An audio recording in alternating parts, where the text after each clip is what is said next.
Mr President, Minister Koenders and colleagues, I want to focus today on the extreme violence against human rights defenders, LGBT activists, journalists, bloggers and religious minorities. Too many innocent victims have been killed and the debate today is long overdue.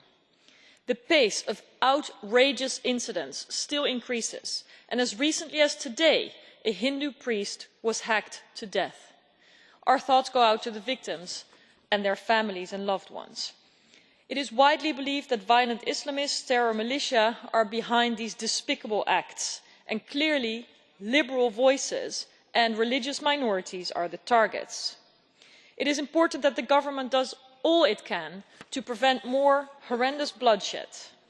And while we see that authorities have launched new actions against terrorist groups, concerns remain that more could have been done to protect people, and also that point blank killings of suspects are not a proportionate and adequate response, not as just or as impactful as a fair trial to bring people to justice.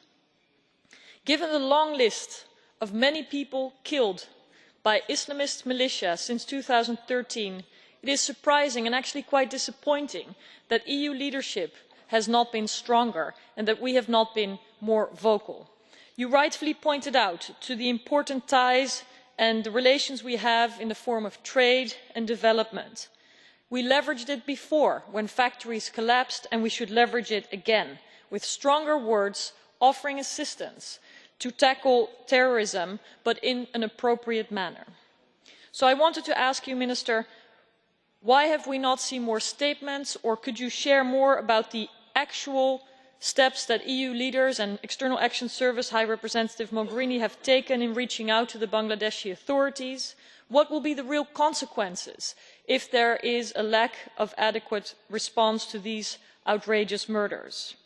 And what is happening on the part of the EU delegation or Member States delegations on the ground in Bangladesh? Thank you very much.